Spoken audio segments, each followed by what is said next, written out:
हा सहकार सप्ताह आयोजित केला आणि त्या आयोजनामध्ये सहकार खाते, सहकार भारती, ऑडिटर सोसायटी या सगळ्यांनी मिळून हा सप्ताह सगळीकडे साजरा करण्याचं जे अभियान सुरू केलेलं आहे त्यासाठी एकदा सगळ्यांचं आपण टाळ्या वाजून जोरदार स्वागत करूया.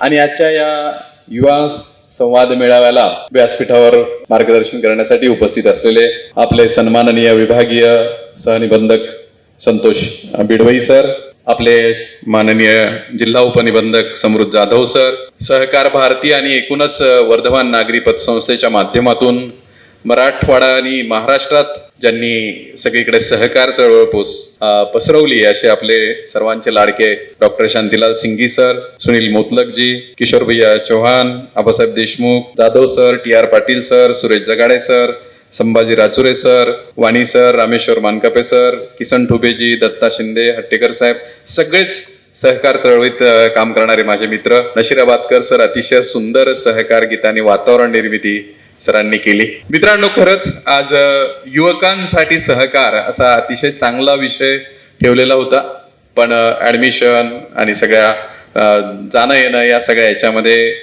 थोडी गडबड झाली आहे. पण खरंच आपण महाविद्यालयामध्ये जाऊन हे कार्यक्रम घेतले तर ते अधिक प्रभावी होऊ शकतात. आपण असे मागे प्रयोगही केलेत. आम्ही अगदी देवगिरी बँक म्हणून प्रत्येक शाखेला दरवर्षी सहकार सप्ताहामध्ये तालुक्याच्या ठिकाणी तिथला तालुका सगळा एकत्र करून कार्यक्रम करायला लावतो डॉक्टर साहेब, आणि त्याचा अतिशय चांगला प्रतिसाद आपल्याला मिळतो, मोठी संख्याही येते आणि त्या निमित्ताने संवाद होणं हा विषय घडतो. पण हरकत नाही, इथे आपण त्या युवकांचे पालक मित्र काही युवक पण आहेत. या भूमिकेतून आपण सहकाराकडे जर पाहायचं ठरवलं तर खरोखर एकूणच राष्ट्रीय सहकार धोरण आपण जर पाहिलं आणि त्याच्यामध्ये येणाऱ्या 5 वर्षामध्ये की या देशभरामध्ये 30% आपल्या आत्ताच्या काही 80 लाख सहकारी संस्था देशात आहेत त्या 30% वाढाव्यात असं नियोजन करण्यात आलेलं आहे. GDP मध्ये आपला हिस्सा मोठा असावा असं फोकस आपले माननीय सहकार मंत्री, केंद्रीय सहकार मंत्री अमित भाई शहांनी ठरवलेलं आहे. आणि याच्यातून लक्षात आलेलं आहे की हा सहकार जो आहे तो ग्रामीण भागाचा, शेवटच्या घटकाचा विकास करायचा असेल तर सहशापूर्वींची जर गोष्ट पाहिली असेल तर त्यावेळेला असं होतं की अगदी देवगिरी बँकेसारख्या बँका असतील, म्हणजे आपल्या देशभरामध्ये 1,500 बँका आहेत सहकारी बँका, आणि याचं प्रमाण जर पाहायचं म्हणलं तर पूर्ण बँकांचं जर पर्सेंटेज काढलं त्यात केवळ 3% सहकारी बँका आहेत. मग या 3% बँकांमध्ये काहीतरी गडबड होते, कुणीतरी संचालक गोंधळ करतात, ठेवीदारांच्या ठेवी बुडतात आणि मग एक समाजामध्ये अनरेस्ट होतो की बाबा आमचे पैसे बुडाले, सरकार काय करतं, ही प्रशासन काय करतं, ऑडिट कसं काय होतं. असं जर होत असेल आणि ही मंडळी चांगलं करत नसेल तर या सगळ्या बँका एका मोठ्या बँकेत मर्ज करायच्या आणि बँका संपवायच्या, असं साधारण चर्चा सगळीकडे सुरू झाली होती. पण नंतर लक्षात आलं की असं सगळेच जण करत नाहीत. ही अशी करणारी मंडळी 2% आहेत, पण चांगलं काम करणाऱ्या अनेक बँका, पतसंस्था, अनेक कर्मचारी पतसंस्था, कारखाने हे सगळे चांगले आहेत. आणि हेच करताना शेवटच्या माणसाला, ग्रामीण भागातल्या माणसाला त्याच्यामध्ये जो स्कोप मिळतो तो मोठ्या बँका म्हटलं त्यांनी मनात ठेवलं तरी ते करू शकत नाहीत. आणि त्यामुळे ही चळवळ टिकली पाहिजे म्हणून सहकार मंत्रालयाची स्थापना झाली आणि सहकार मंत्रालयाचं मंत्रीपद सुद्धा अशा व्यक्तीला दिलं की ज्यांनी 370 केलं, 35A केलं. असं आपला एकदम सगळ्यात दणकट गृहमंत्री जे आहेत अशा अमित भाई शहांकडे हे दिलं की खरोखर या सहकाराच्या माध्यमातून ही सगळी 50 कोटी जनता आपल्याला सहकाराला अजून जोडायची आहे. ती जोडायची असेल तर सहकार हा आपला चांगला स्ट्रॉंग केला पाहिजे. मी बिडवई साहेब मागच्या आठवड्यामध्ये शेतात गेलो होतो बायकोला घेऊन सकाळी 6 वाजता, आणि कपाशी लावायची होती म्हणून तिला घेऊन मी आपल्या फोटोसाठीच काढलंय, पण मी कपाशी लावली आणि ती पोस्ट टाकली. ती पोस्ट फेसबुकला टाकली आणि त्यात 5-6 ओळी लिहिलेल्या आहेत मी की कोण म्हणतं बेरोजगारी आहे.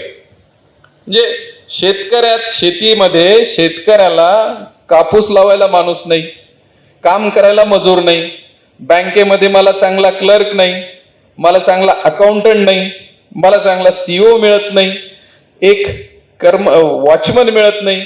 मग असं जर असेल तर बेरोजगारी कुठे आहे? आणि तुम्हाला सांगतो साहेब, त्याच्यावर आत्ता मी आकडा पाहिला तर त्याच्यावर लोकांनी व्यक्त केलेल्या प्रतिक्रिया आणि आकडा 1,24,000 लोक आहेत. 1,24,000 ती फेसबुकवर पोस्ट आहे. म्हणजे लोकांच्या मनात आहे की होय खरं आहे साहेब, नाहीये कुठे बेरोजगारी. म्हणजे आज जे देशभरामध्ये आपलं इन्फ्रास्ट्रक्चरचं काम होतंय, जे उद्योग व्यवसाय होत आहेत, म्हणजे जर तुमच्यापैकी कुणी जर बिडकीनला जर आता राऊंड मारायला गेलं तर बिडकीनच्या DMIC गाडी घेऊन जा, तुम्हाला लक्षात येईल की 400 एकरवर JSW आहे, 850 एकरवर टोयोटो आहे, अथर 100 एकरवर आहे, इंडुरन्स 50 एकरवर आहे. आणि त्यांचे जर प्लांट पाहिले, मी परवा केंद्रीय मंत्री निमुबेन आपल्या आल्या होत्या आणि त्यांना घेऊन गेलो, तर ते जे निर्माण होणारे उद्योग आहेत त्या उद्योगांमुळे आपला संभाजीनगर, आपला मराठवाडा एवढा ताकदवान होणार आहे की तुम्ही जर प्रत्येकाने त्याच्यात हिस्सेदारी करायची ठरवलं तर आपण त्याला पुरू शकत नाही. इतके मोठं इन्फ्रास्ट्रक्चर आज फक्त तिथे किशोर भाऊ फक्त लेवलिंग चालू आहे काही ठिकाणी. टोयोटोचं तर अजून चालच नाही. JSWचं वर्षभरामध्ये प्रोडक्शन सुरू होईल.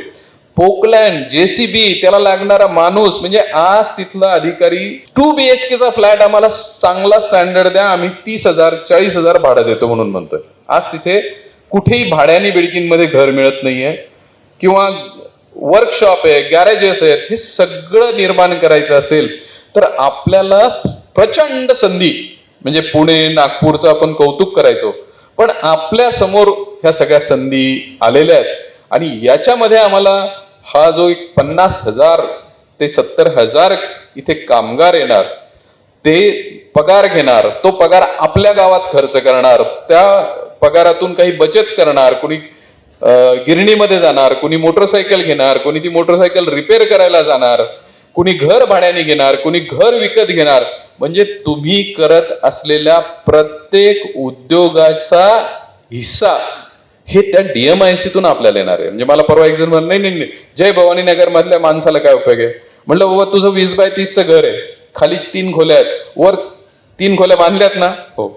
म्हणजे मग त्या भाड्याने जातील की नाही? भाड्याने जातील. आज तुला 10,000 भाडं मिळत असेल, या कॉम्पिटिशन मध्ये 20,000 भाडं मिळेल. तो तिथे राहिलेला आलेला JSWचा तो अधिकारी आपल्या त्या जय भवानी नगरच्या गिरणीत पीठ दळायला जाईल की नाही? तिथे आपली कार रिपेअर करायला आपल्याच भावाच्या गॅरेजवर जाईल की नाही? म्हणजे त्याला मिळत असलेला 1 ते 1.5 लाख पगार हा तो या भागामध्ये आपल्या परिसरात खर्च करणार आहे. तसं आपण ह्या सगळ्या सहकारामध्ये काम करणार, आपल्याला डिपॉझिट मिळेल, आपल्याला कर्ज देता येईल, आपल्याला उद्योग व्यवसाय वाढवता येईल. या सगळ्यांना सेवा देण्यासाठीची अफाट शक्ती असलेला हा सहकार आम्हाला या सगळ्या ठिकाणी मित्रांनो वापरता येणार आहे. म्हणून आज युवकांना आपण म्हणतो की हे नोकऱ्या नाही आहेत, पण आज म्हणजे अगदी वर्धमान नागरी असेल नाही तर माझी संस्था असेल, संतोष सर, मागच्या वर्षी आम्ही 60 क्लर्क, सरकारची सिस्टीम आहे आता की शासन आपल्याला परीक्षा घेतं आणि आपल्याला कर्मचारी देतं. आम्ही 60 क्लर्क भरले होते. म्हणजे देवगिरी बँक अतिशय पारदर्शक व्यवहार चालतो, कुणाला भेटावं लागत नाही, कुणाचं पत्र लागत नाही. आणि वेटिंग लिस्ट सर 120 जणांची होती. म्हणजे 180 लोकांना मी वेटिंगवर ठेवलं होतं. 60 क्लर्क भरले, आज 180 संपले. आता माझ्याकडे शिल्लक किती आहेत? 47 लोक आहेत फक्त. म्हणजे 180 लोक जॉईन झाले आणि त्यातले टिकलेत फक्त 47. म्हणजे आज देवगिरी बँक अट्रॅक्टिव्ह पगार द्यायला तयार आहे. अतिशय ताबडतोब आम्ही 2 वर्षात 3 वर्षात प्रमोशन करायला तयार आहोत. पण मुलं अजून चांगली संधी म्हणून वर जात आहेत. पण दुसरीकडे एक असाही क्लास आहे की BCom झालेत, पण BComचं लॉंग फॉर्म येत नाही, डेबिट क्रेडिट येत नाही आणि त्याला नोकरी पाहिजे. आत्ता आमच्याकडे सेल्सची टीम आहे, आमच्याकडे मेळावे घेण्यासाठीची एक टीम आहे, आमच्याकडे BRO ब्रांच रिलेशन ऑफिसर म्हणून काम करायला संधी आहे, कॉल सेंटरला काम करायला संधी. पण जे पण मुलं येतात ते म्हणतात नाही आम्हाला काउंटरवर काम द्या. आम्हाला क्लर्कचं काम द्या. अरे बाबा, तू सेल्सच्या टीम मध्ये काम केलं, तुला 15,000 रुपये पगार देतो. तू एक अकाउंट आणलं तर 50 रुपये देतो. तू किती अकाउंट आणशील तर तू 25,000 पगार मिळवू शकतो ना. पण तो म्हणतो, साहेब ते रिस्क नको, मला 15,000 फिक्स द्या, पण काउंटरवर बसू द्या. तर मित्रांनो, खरोखर म्हणजे ह्या सगळ्या म्हणजे इथे तरुण कर्मचारी पण आहेत, आम्ही तेही केलं की या सगळ्या युवा कर्मचाऱ्यांना परीक्षा, इंटरनल एक्झाम घेणं, त्यांना संधी देणं, त्यांच्यासाठी आम्ही यशवंतराव चव्हाण मुक्त विद्यापीठाचे अभ्यासक्रम करायला लावले की तुम्ही प्रमोशन करा, तुम्ही असलेल्या जागेवरून वरच्या जागेवर जा. हे सुद्धा आपल्याला सगळं मित्रांनो करता येतं. त्याच्यामुळे आज कुणी सॉफ्टवेअर इंजिनियर असेल, कुणी MBA असेल, कुणी CA असेल, ह्या प्रत्येकाला सहकार सामावून घ्यायला तयार आहे. मग ती पतसंस्था असो की कोणती कर्मचारी संस्था असो, ऑडिटर असो, हा सगळा आजचा आपला युवक हा आमच्या सहकारामध्ये एवढा व्हॅक्युम आहे, एवढी जागा आहे की या सगळ्यांना इथे काम करण्याची संधी आहे. फक्त शिकताना आपण BCom करत असेल तर आम्ही काहीतरी ऑडिटचा एक सर्टिफिकेट कोर्स केला पाहिजे, आम्ही काही बॅलन्स शीट वाचायला शिकलो पाहिजे, आम्ही चार्टर्ड अकाउंटंट कडे काम करून तिथे उमेदवारी करून आपण शिकलो पाहिजे. तर या गोष्टी मित्रांनो जर ही युवक आमची मुलं करत राहिले तर कुणालाही बेरोजगार राहण्याची गरज नाहीये, शक्यता नाहीये. इतकं आत्ता वेटिंग सगळीकडे आहे. आणि म्हणूनच सहकार मंत्रालय हे जे आता अगदी आपल्या गावातल्या विविध कार्यकारी सोसायट्या, पॅक्स, याच्यासाठीची जी योजना जर पाहिली तर असं ठरवलंय की प्रत्येक ग्रामपंचायत मध्ये एक सहकारी संस्था उघडली पाहिजे. म्हणजे कल्पना करा की प्रत्येक ग्रामपंचायत एक सहकारी संस्था निर्माण झाली तर 5 जणांपासून 50 जणांपर्यंत रोजगार होईल. एका तालुक्यामध्ये 5 संस्था निर्माण करायच्या आहेत.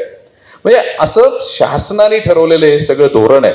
आणि या धोरणाला आपल्याला या सगळ्या युवकांना सामावून घेता येण्याची ताकद ही सहकारामध्ये, एक काम करण्याचं मोठं समाधान या सहकारामध्ये, अशी ही चळवळ मित्रांनो आपण प्रत्येक जण ही समाजापर्यंत पोहोचवत राहून समाजाचा आपण या सहकाराच्या माध्यमातून जो विकास करण्याचं ध्येय आपण घेतलेलं आहे ते आपण जास्तीत जास्त समाजात या सप्ताहामध्ये पोहोचवलं पाहिजे.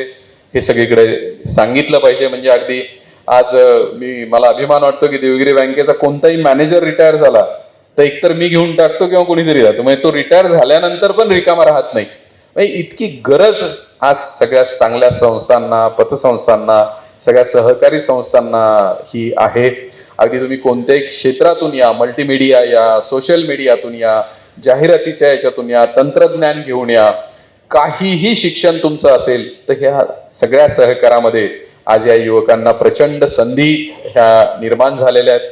त्यामुळे या सहकारात सप्ताहामध्ये आपण पुन्हा एकदा एक ध्येय ठरवू की आपण आपला विषय सहकार हा किती चांगला आहे, किती याच्यामध्ये स्कोप आहे, हे सगळ्या समाजापर्यंत पोहोचवण्याचं काम आपण सगळेच सहकारातले नेतृत्व करणारी मंडळी आहात हे आपण पोहोचवाल ही अपेक्षा व्यक्त करतो आणि थांबतो. धन्यवाद.